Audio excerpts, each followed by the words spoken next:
नमस्कार विद्यार्थी मित्रांनो, मी संदेश. नोकर भरती या यूट्यूब चॅनलमध्ये आपल्या सगळ्यांचं पुन्हा एकदा स्वागत करतो. महिला आणि बालविकास विभाग यांच्या अंतर्गत अंगणवाडी मुख्य सेविका भरती प्रक्रियेअंतर्गत 102 जागांसाठीची ही जाहिरात जाहीर करण्यात आलेली आहे. या अंतर्गत जी परीक्षा आहे, या परीक्षेमध्ये सगळ्यात महत्त्वाचा जो सेक्शन आहे, तांत्रिक परीक्षेचा सेक्शन जो आहे, तांत्रिक प्रश्नांचा, तर यावरच्या आधारित पहिल्या भागामध्ये आपण ICDS म्हणजेच महिला आणि बाल विकास कायदा जो आहे, या योजनेअंतर्गत जे प्रश्न आहेत, येणारे प्रश्न महत्त्वाचे संभाव्य प्रश्न पाहिले होते. तर आजच्या या व्हिडिओमध्ये आपण जो कायदा आहे, या कायद्याअंतर्गत जे प्रश्न विचारले जातात, हुंडाबंदी आहे, त्याचबरोबर इतर जे बालविकास विभागांतर्गत जे यामध्ये येणारे प्रश्न आहेत, यामध्ये पाहू शकता जे तांत्रिक प्रश्न आहेत, या सेक्शनमध्ये विचारले जातात. हे प्रश्न पाहूयात. तर बालविकास विभागांतर्गत मुख्य सेविका गटक भरती जी आहे, ऑनलाईन अर्ज प्रक्रिया पूर्ण झाली असून या भरती परीक्षेची लवकरच तारीख जी आहे, ही जाहीर केली जाईल. अंगणवाडी मुख्य सेविका भरतीची तयारी करण्यासाठी मागील वर्षीचा अभ्यासक्रम आणि परीक्षा स्वरूप सुद्धा तपासणे आवश्यक आहे. याचबरोबर यशाचा सगळ्यात महत्त्वाचा भाग म्हणजेच जास्तीत जास्त प्रश्नांचा सराव करणे आवश्यक आहे. आता यासाठीच सगळ्यात जास्तीत जास्त जे तांत्रिक प्रश्न आहेत, ते म्हणजे तुम्ही कायदा जो आहे किंवा प्रश्न वाचून काढण्यापेक्षा ते तोंडपाठ करणं आवश्यक आहे, समजून घेणं आवश्यक आहे. यासाठीच तांत्रिक प्रश्नांचे सराव करण्यासाठी महत्त्वाचे प्रश्न जे आहेत, हे आजच्या या व्हिडिओमध्ये पाहूयात. तर पाहू शकता, अंगणवाडी सुपरवायझर, अंगणवाडी पर्यवेक्षिका, मुख्य सेविका या पदांच्या परीक्षेमध्ये जे आहे तांत्रिक प्रश्नांमध्ये बालक, पोषक आहार संबंधित प्रश्न विचारले जातात. त्याचबरोबर शासनामार्फत महिला आणि विकास विभागासाठीच्या ज्या राबवल्या जाणाऱ्या बालकांसंदर्भातील जागतिक, राष्ट्रीय आणि राज्य स्तरावरील विविध योजना आहेत, त्या संबंधित बनवण्यात आलेले विविध कायदे आहेत. या संबंधित जे प्रश्न आहेत, या संदर्भात प्रश्न आहेत, हे प्रश्न विचारले जातात. तर पाहूयात प्रश्न काय काय असतात. तर पाहू शकता, बालकांच्या आजारासंबंधित माहितीवर आधारित प्रश्न विचारले जातात. संबंधात असतात, म्हणजेच शासन आणि सरकारमार्फत बनवण्यात आलेल्या विविध तरतुदी आहेत, या योजनांवर आधारित प्रश्न असतात. त्या संदर्भातील चालू घडामोडी असतात, यावर प्रश्न आहे. बालकांचा आहार आहे, शिक्षण योजना आहे, वरील सर्व घटकांशी निगडीत असलेल्या चालू घडामोडींवर आधारित जे प्रश्न आहेत, हे विचारले जातात. पाहूयात जे प्रश्न आहेत. कायदा जो आहे, राष्ट्रीय संरक्षण आयोगावरती जे आधारित प्रश्न आहेत, या प्रश्नाच्या आजच्या व्हिडिओमध्ये आपण पाहूयात. जे महत्त्वाचे आहेत, अतिसंभावित आहेत. अंगणवाडी मुख्य सेविका भरती प्रक्रियेसाठी हे प्रश्न येण्याची शक्यता आहे. पहिला प्रश्न आहे, राष्ट्रीय बालहक्क संरक्षण आयोगाचे मुख्यालय कोठे आहे? पाहू शकता, पर्याय आहेत मुंबई, दिल्ली, बँगलोर, कलकत्ता. तर पाहू शकता, राष्ट्रीय बालहक्क संरक्षण आयोगाचे जे मुख्यालय आहे, हे दिल्ली येथे आहे. म्हणजेच पर्याय क्रमांक ब उत्तर यासाठीचं बरोबर आहे. दुसरा प्रश्न, बालहक्क संरक्षण आयोगाची स्थापना कधी करण्यात आली? तर बालहक्क संरक्षण आयोग जे स्थापन करण्यात आलं, कोणत्या वर्षी करण्यात आलं? तर पाहू शकता, 2007 या वर्षी बालहक्क संरक्षण आयोग जे आहे, याची स्थापना करण्यात आली. तिसरा प्रश्न आहे, महाराष्ट्र राज्य महिला आयोगामध्ये अध्यक्षशिवाय एकूण किती अशासकीय सदस्य असतात? म्हणजे अध्यक्ष सोडून एकूण किती अशासकीय सदस्यांची संख्या असते महाराष्ट्र राज्य महिला आयोगामध्ये? तर पाहू शकता, यामध्ये ऑप्शन जे आहेत 4, 5, 6 आणि 8 साठी. तर एकूण 6 जे अशासकीय सदस्य असतात एकूण आयोगामध्ये, अध्यक्षशिवाय प्लस असतात 6 सदस्य, यासाठीचे महिला आयोगामध्ये सामील असतात. प्रश्न क्रमांक 4 आहे, राज्य महिला आयोग सर्वप्रथम भारतात कोणत्या राज्यामध्ये स्थापन करण्यात आला? राज्य महिला आयोग म्हणजेच राज्यासाठीचा हा आयोग कोणत्या राज्यामध्ये सर्वप्रथम स्थापन करण्यात आला? तर पाहू शकता, सगळ्यात अगोदर महाराष्ट्रामध्ये राज्य महिला आयोग स्थापन करण्यात आला होता. म्हणजेच पर्याय क्रमांक क उत्तर जे आहे महाराष्ट्र, हे बरोबर आहे. पाचवा प्रश्न आहे, महिलांना घरगुती हिंसाचार, कामाच्या ठिकाणी लैंगिक छळ, घटस्फोट इत्यादीबाबत सेवा पुरवणारे राज्य महिला आयोगाचे अधिकारी कोणते? चार ऑप्शन आहेत, पाहू शकता. पहिला ऑप्शन आहे समुपदेशक आणि प्रकल्प अधिकारी, यानंतर विधी तज्ज्ञ, तिसरा ऑप्शन आहे सदस्य सचिव आणि चौथा ऑप्शन आहे उपसचिव. तर पाहू शकता यासाठी ज्या सेवा आहेत, महिलांना घरगुती हिंसाचार आहे, कामाच्या ठिकाणी लैंगिक छळ आहे, घटस्फोट इत्यादीबाबत सेवा पुरवणारे राज्य महिला आयोगाचे अधिकारी जे आहेत, यामध्ये समुपदेशक आणि प्रकल्प अधिकारी, त्याचबरोबर विधितज्ञ. यामध्ये पाहू शकता हे दोन पर्याय जे आहेत पहिले, यांच्याद्वारे ही सेवा पुरवली जाते. समुपदेशक आणि प्रकल्प अधिकारी आणि विधितज्ञ यांच्यामार्फत ही सेवा दिली जाते. सहावा प्रश्न आहे, राज्य महिला आयोगाचे अधिकार कोणते आहेत? तर पाहू शकता राज्य महिला आयोगाला जे अधिकार देण्यात आलेले आहेत, यामध्ये कोणते अधिकार आहेत? पहिला आहे समुपदेशन करणे, दुसरा पर्याय आहे शासनाला महिलांशी संबंधित धोरणात्मक बाबी सुचवणे, तिसरा पर्याय कायदेशीर उपाययोजना करणे, चौथा पर्याय आहे महिलांसंबंधित कायद्याबाबत जागरूकता करणे.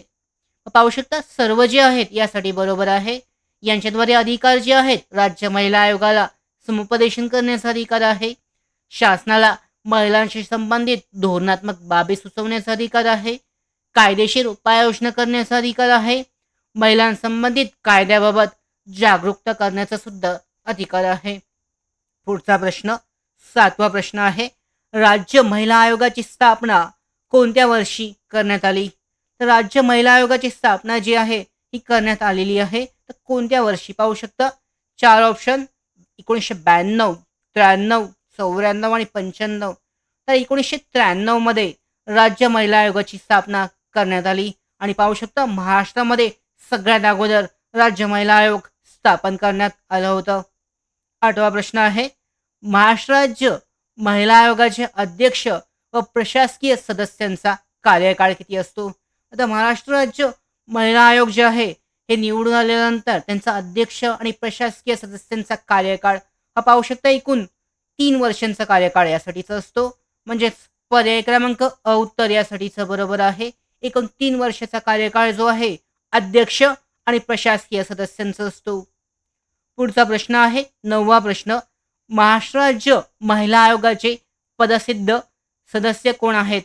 तर महाराष्ट्र राज्य महिला आयोगाचे पदसिद्ध सदस्य जे आहेत, पाहू शकता चार ऑप्शन, मुख्य सचिव, सचिव महिला व बाल विकास विभाग, मंत्रालय, महाराष्ट्र राज्य, तिसरा ऑप्शन आहे आयुक्त महिला आणि बाल विकास विभाग, महाराष्ट्र राज्य, चौथा प्रश्न आहे पोलीस महासंचालक, महाराष्ट्र राज्य. तर पाहू शकता महाराष्ट्र राज्य महिला आयोगाचे पदसिद्ध जे सदस्य आहेत हे पोलीस महासंचालक, महाराष्ट्र राज्य हे असतात. म्हणजेच पर्याय क्रमांक ड उत्तर बरोबर आहे. पुढचा प्रश्न आहे यामध्ये, तर त्यापूर्वी आपण पाहूयात DCC बँक भरती प्रक्रियेसाठी आम्ही 10 प्रश्नसंचांचा एक मॉक टेस्ट सराव प्रश्नसंच सिरीज तयार केलेली आहे. फक्त 49 रुपयामध्ये तुम्ही 10 पूर्ण सराव परीक्षा सोडवू शकता. यामध्ये पाहू शकता जे सेक्शन टॉपिक कव्हर करण्यात आलेली आहेत, मॅथमॅटिक्स आहे, बँकिंग आहे, general knowledge, current affairs, agriculture आहे, rural economy, Marathi language, computer आहे, IQ इत्यादी बाबतचे प्रश्न जे आहेत 700 पेक्षा जास्त जागांसाठीच्या भरतीसाठी ही ऑनलाईन टेस्ट सिरीज आम्ही तयार केली आहे. फक्त 49 रुपयामध्ये 10 टेस्टचा प्रश्नसंच तुम्ही विकत घेऊ शकता. यासाठी आमचं मोबाईल ॲप्लिकेशन आहे, याची लिंक आहे डिस्क्रिप्शन बॉक्समध्ये. याद्वारे तुम्ही तुमचं 10 प्रश्नपत्रिकांचा पूर्ण सराव प्रश्नसंच जो आहे हा विकत घेऊ शकता. तर यामध्ये पाहू शकता डिटेलमध्ये तुम्ही जे 900 प्रश्न आहेत याद्वारे अधिक परिपूर्ण अशी तयारी करू शकता. पुढचा प्रश्न पाहूयात या व्हिडिओ अंतर्गत. 10वा प्रश्न आहे, राष्ट्रीय महिला आयोग कायदा 1990च्या कलम 10 अंतर्गत महिला आयोगाचा गाभा कशास म्हटली आहे? तर पाहू शकता राष्ट्रीय महिला आयोग कायदा जो बनवण्यात आलेला आहे 1990 साली तयार करण्यात आला आहे. याच्यामध्ये कलम 10च्या अंतर्गत महिला आयोगाचा गाभा कशास म्हटले आहे? पाहू शकता 4 ऑप्शन आहेत. तक्रार आणि समुपदेशन, गुन्हेगारास अटक करणे, महिलांना काम मिळवून देणे आणि वरीलपैकी नाही. तर पाहू शकता तक्रार आणि समुपदेशन हा यासाठीचा महिला आयोगाचा गाभा असं म्हटले गेलेले आहे. यासाठी पर्याय क्रमांक अ उत्तर बरोबर आहे. 11वा प्रश्न आहे. 5 वर्षाखालील मुलांच्या मृत्यूस मुख्यत्वे कोणता रोग कारणीभूत आहे? पाहू शकता 4 ऑप्शन आहेत. हिवताप आणि क्षय, दुसरा आहे अतिसार, तिसरा आहे ताप आणि ड आहे गोवर. तर पाहू शकता 5 वर्षाखालील मुलांच्या मृत्यूस मुख्यत्वे कारण जे आहे अतिसार हा रोग कारणीभूत असतो. म्हणजेच पर्याय क्रमांक ब उत्तर बरोबर आहे. 12वा प्रश्न आहे. कौटुंबिक हिंसाचारापासून महिलांचे संरक्षण अधिनियमांतर्गत कोणत्या कलमामध्ये संरक्षण अधिकाऱ्याची नियुक्ती करण्याची संदर्भातची तरतूद जी आहे ही करण्यात आली आहे? कोणतं कलम आहे पाहू शकता. तर कलम जे 8वं आहे, या 8व्या कलमांतर्गत कौटुंबिक हिंसाचारापासून महिलांचे संरक्षण अधिनियमांतर्गत जे आहे कलमांमध्ये संरक्षण अधिकाऱ्याची नेमणूक 8व्या कलमांतर्गत करण्यात आली आहे. म्हणजेच पर्याय क्रमांक प उत्तर बरोबर आहे. पुढचा प्रश्न आहे. कौटुंबिक हिंसाचारापासून महिलांचे संरक्षण अधिनियम कायदा कधीचा आहे? म्हणजे कधी तयार करण्यात आलेला आहे? हा जो कायदा आहे कधी बनवण्यात आलेला आहे? पाहू शकता 2005 साली हा जो कायदा आहे हा तयार करण्यात आलेला आहे. कौटुंबिक हिंसाचारापासून महिलांचे संरक्षण अधिनियम कायदा 2005 सालीचा तयार करण्यात आलेला आहे. 14वा प्रश्न आहे. कौटुंबिक हिंसाचारापासून महिलांचे संरक्षण अधिनियम कायद्याची अंमलबजावणी जी आहे ही कधी करण्यात आली? तर तारीख पाहू शकता कोणत्या तारखेपासून या कायद्याची जी अंमलबजावणी आहे ही करण्यात आलेली आहे. तर पाहू शकता हे जे कायद्याची अंमलबजावणी जी आहे 26 ऑक्टोबर 2006 पासून या कायद्याची अंमलबजावणी सुरू करण्यात आली. हा जो कायदा आहे हा लागू करण्यात आलेला आहे. 15वा प्रश्न पाहूयात. यामध्ये राजीव गांधी किशोरवयीन मुलींच्या सक्षमीकरणाकरता सबला योजना देशातील किती निवडक गावांमध्ये कार्यान्वित करण्यात आली होती?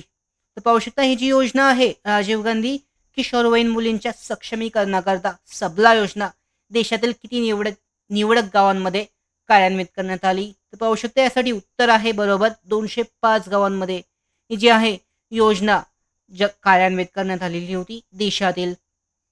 पुढचा प्रश्न आहे 16वा प्रश्न. भारतामध्ये पहिले राष्ट्रीय बाल धोरण कोणत्या वर्षी जाहीर करण्यात आले? तर पहिले राष्ट्रीय बाल धोरण जे आहे 1900 पाहू शकते. यामध्ये पर्याय आहेत. तर 2002 मध्ये जे पहिले राष्ट्रीय बाल धोरण जे आहे हे भारतामध्ये लागू करण्यात आले, जारी करण्यात आले, जाहीर करण्यात आले होते. म्हणजेच पर्याय क्रमांक ब उत्तर 2002 बरोबर आहे. 17वा प्रश्न आहे. 1994 मध्ये महिला धोरण तयार करणारे देशातील पहिले राज्य कोणते? तर 1994 मध्ये भारतामध्ये पहिले महिला धोरण तयार करण्यात आले. हे देशातील कोणत्या राज्यात तयार करण्यात आले होते? पाहू शकता हे सुद्धा महाराष्ट्रामध्ये पहिले महिला धोरण जे आहे 1994 मध्ये महाराष्ट्रामध्ये जे आहे तयार करण्यात आलेलं होतं. 18वा प्रश्न पुढचा. बालकामगार प्रतिबंध कायदा 1986 ने खालीलपैकी कशाची तरतूद केली आहे? तर बालकामगार प्रतिबंध कायदा जो आहे 1986 मध्ये जारी करण्यात आलेला होता. यामध्ये तरतुदी करण्यात आलेली आहेत. पाहू शकता 4 ऑप्शन आहेत. कोणती तरतूद करण्यात आलेली आहे? पर्याय क्रमांक अ आहे. भाग ए आणि भाग बी मध्ये नमूद उद्योग व कार्यशाळेत बालकामगार ठेवण्यास काम करण्यास परवानगी देण्यास प्रतिबंध. तर हे सुद्धा बरोबर आहे पाहू शकता. दुसरा ऑप्शन आहे यामध्ये आस्थापनांमध्ये सायंकाळी 7 ते सकाळी 8 या काळामध्ये बालकामगारांना काम देऊ नये. हे सुद्धा यामध्ये बरोबर आहे. तिसरं पाहू शकता आस्थापनात कामास परवानगी दिलेल्या कामगाराबाबत विहित पद्धतीने नोंद ठेवणे सुद्धा आवश्यक आहे. चौथा पर्याय पाहू शकता बालकामगारास 8 तासापेक्षा अधिक काम देण्यास मनाई. तर हा पर्याय यामध्ये येत नाहीये. म्हणजे ह्या तरतुदी जी आहेत पहिल्या 3 तरतुदी अ, ब आणि क या तरतुदी ज्या आहेत बालकामगार प्रतिबंध कायदा 1986 मध्ये करण्यात आलेल्या होत्या. पुढचा प्रश्न आहे प्रश्न क्रमांक 19. बाल न्याय अधिनियम 2000 अंतर्गत विधी संघर्षग्रस्त बालकांसाठी राज्यात ठिकठिकाणी कोणती गृहे उभारण्यात आली आहेत? तर पाहू शकता बाल न्याय अधिनियम 2000 अंतर्गत विधी आणि संघर्षग्रस्त बालकांसाठी बालगृहे जी आहेत उभारण्यात आलेली आहेत. देशामध्ये राज्यामध्ये ठिकठिकाणी ही बालगृहे जी आहेत ही उभारण्यात आलेली आहेत. म्हणजेच पर्याय क्रमांक अ उत्तर बरोबर आहे. पुढचा प्रश्न पाहूयात. 20वा प्रश्न. मुलांच्या शारीरिक विकासापैकी किती टक्के विकास पहिल्या 5 ते 6 वर्षामध्ये होतो? तर पाहू शकता मुलांचा जो शारीरिक विकास आहे त्या विकासामध्ये पहिल्या 5 ते 6 वर्षामध्ये तो किती टक्क्याचा विकास होतो? तर पाहू शकता एकूण 40% विकास जो आहे हा पहिल्या 5 ते 6 वर्षामध्ये मुलांच्या शारीरिक विकासापैकी पूर्ण होतो. म्हणजेच पर्याय क्रमांक ब उत्तर बरोबर आहे. तर पाहू शकता अशा पद्धतीने जे महिला आणि बाल विकास विभाग यांच्या अंतर्गत अंगणवाडी मुख्य सेविका भरती प्रक्रिया अंतर्गत या पद्धतीने जे प्रश्न आहेत ते विचारले जातील तांत्रिक सेक्शनमध्ये. अशा पद्धतीने तुम्हाला तयारी करणं आवश्यक आहे. त्याचबरोबर या भरती परीक्षेसाठी जे मॉक टेस्ट आहेत, सराव प्रश्नपत्रिका, त्याचबरोबर PDF नोट्स आहेत या मिळवण्यासाठी तुम्ही आमच्या नोकर भरतीच्या मोबाईल ॲप्लिकेशनला डाउनलोड करा. त्याचबरोबर अधिक अपडेट्स, महत्त्वाच्या अपडेट्स प्राप्त करण्यासाठीच नोकर भरतीच्या यूट्यूब चॅनलला सबस्क्राईब करा. धन्यवाद.